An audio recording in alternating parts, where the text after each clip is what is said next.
Stories కూడా అప్పుడు ఒక స్టోరీ నడిచేది. ఇప్పుడు స్టోరీ లైక్ ఒక ఒక దాంతో స్టార్ట్ అవుతుంది. తర్వాతే ఇంకెటైనా వెళ్ళొచ్చు. అంటే ఇదివరకు ప్రొడ్యూసర్ వీళ్ళంతా డిస్కషన్ చేసుకొని చాలా ఒక కొంచెం సినిమా ఎలా నడిచేదో అలా నడిపించేది. చిన్న వాళ్ళంతా సైజ్ కూర్చుని సినిమాలో. అంటే ఒక 2 మంత్స్ తర్వాత షెడ్యూల్ రావాలంటే ఇప్పుడు కూర్చుని దాని దగ్గర స్క్రీన్ ప్లే అయ్యని రెడీ చేసుకునేవాళ్ళు.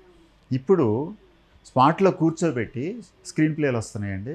ఒక పేజీ డైలాగ్ రాసి పంపించిన తర్వాత ఇది చేసిన తర్వాత అప్పుడు స్పాట్లో పంపిస్తారనమాట ఆన్లైన్లో. అది చూసి ఏది స్క్రీన్ మీద ఏది ఫోన్లో స్క్రీన్ మీద చూసుకుని చెప్పండి చెప్పండి రెడీ రెడీ అని చెప్పేసి వాళ్ళు డైలాగ్ చెప్తారండి. అసలు సీన్ ఏంటి, పర్పస్ ఏంటి అనేది కూడా తెలియట్లేదు. సపోజ్ ఇది మేము అడిగామనుకోండి, నేను ఉండను. అట్లా నన్ను 4-5 సీరియల్స్ నుంచి తీసేశారు. ఏ ఛానల్ నుంచి తెలుసు? జనరల్ అన్ని ఛానల్స్ అండి. జీ నుంచి, మా నుంచి, ఈటీవీ, జెమిని. అక్కడ ఛానల్ ఇది కాదు, ప్రొడ్యూసరు మిగిలిన వీళ్ళని బట్టి, ఈపీలను వీళ్ళని బట్టి మనకి ఇది ఉంటుంది. ఎందుకంటే వీళ్ళ చేతుల్లో కూడా ఏం లేదండి. Okay okay. కొన్ని సీరియల్స్ వచ్చేటప్పటికి అదర్ లాంగ్వేజెస్ నుంచి తీసుకుని దాన్ని రీమేక్ చేసే అనమాట. ఇప్పుడు సీరియల్స్ వచ్చేపటికి కన్నడ నుంచి ఆర్టిస్టులు ఎక్కువ తీసుకురావడం, ముఖ్యంగా మెయిన్ లీడ్స్ అక్కడ నుంచే రావడం. ఎందుకు సార్? అంటే చాలా వాళ్ళు సందర్భాల్లో టాలెంటెడ్ అని వాళ్ళు అంటారు. ఛానల్ రెమ్యునరేషన్ తక్కువ తీసుకుంటారు. రెమ్యునరేషన్ తక్కువేం కాదు. ఇక్కడ వాళ్ళు 5-6 వేలు తీసుకుంటే వాళ్ళు 15,000. నేను చాలా సందర్భాల్లో విన్నాను, హీరోయిన్ కి ఇంత లేదు తక్కువ పే చేస్తున్నాము కన్నడ. లేదు, తక్కువ పే చేయట్లేదండి, ఎక్కువ అండి. ఛానల్ వాళ్ళు రికమెండేషన్ వల్ల వాళ్ళు ఏం చెప్పినా నడుస్తుంది. ఛానల్ రికమెండేషన్ అటువైపు అంటే వాళ్ళు అందంగా ఉంటారు, తెల్లగా ఉంటారు, అదే కొంచెం చిన్న చిన్న ఇబ్బందులు కూడా పెడుతుంటారు కాబట్టి వాళ్ళని పెట్టుకుంటారు.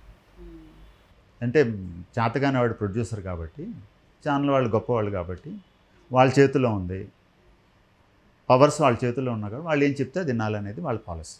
ఎలా సార్? అంటే ఇది ఇలానే కంటిన్యూ చేస్తూ పోలేము, ఎక్కడ ఒక అడ్డుకట్టు ఉండాలి. మిగిలిన క్రాఫ్ట్స్ అన్నిటికి యూనియన్స్ ఉన్నాయి, వాళ్ళు ఎలా చెప్తే అలా. యూనియన్స్ ఏం చేయమండి, టెక్నికల్ సైడ్ నుంచి ఇది ఉంటుంది కానీ ఆర్టిస్ట్ సైడ్ నుంచి అసోసియేషన్స్ ఉంటాయండి. అసోసియేషన్ ఏం చేయలేదండి. ఎందుకంటే ఇక్కడికి వచ్చేటప్పటికి స్టాండర్డ్ వేజెస్ ఉండవండి, వేరీ అవుతుంది ఒక పర్సన్ బట్టి, ఆ టైంలో వాళ్ళ అదృష్టాన్ని బట్టి. ప్రతివాడు టాలెంటెడ్ అండి, మనిషిగా పుట్టిన ప్రతివాడు, అసలు ప్రాణం ఉన్న ప్రతివాడు టాలెంటెడ్ అండి, ఏదో టాలెంట్ ఉంటుంది. ఆ టైంలో వీళ్ళ అదృష్టం కలిసి వచ్చేసి డబ్బులు ఎక్కువ వస్తాయి, అంతే తప్పితే ఒకటి ఫెయిల్ అయింది అనుకోండి మళ్ళీ పెట్టుకోరుగా. వీళ్ళు అదృష్టాన్ని ఎతుకుతున్నారు తప్పితే టాలెంట్ని వెతకరండి. సినిమాల్లో కానీ సీరియల్లో కానీ ఎక్కడైనా కానీ మీరు గమనించి ఉంటారు. అరే ఆ హీరో సినిమా ఫెయిల్ అయిందంట అంటే నెక్స్ట్ సినిమాలు రావండి. అరే ఒక్క సినిమా హిట్ అయింది, అరే అతను ఆ సినిమాలో ఉన్నాడు కాబట్టి హిట్ అయింది, అంతేగాని అతను అద్భుతమైన టాలెంట్ ఉందని చెప్పేసి పెట్టుకోరండి. హిట్ అయింది కాబట్టి పెట్టుకుంటారు. అంటే అదృష్టం ఎక్కడ ఉంటే వాళ్ళకి ఇది మెయిన్ అదృష్టమేనండి, అంతే. 100% కర్మ సిద్ధాంతాన్ని నేను నమ్ముతాను. అదృష్టం ఉంటే ఎంత గొప్పవాడైనా అది.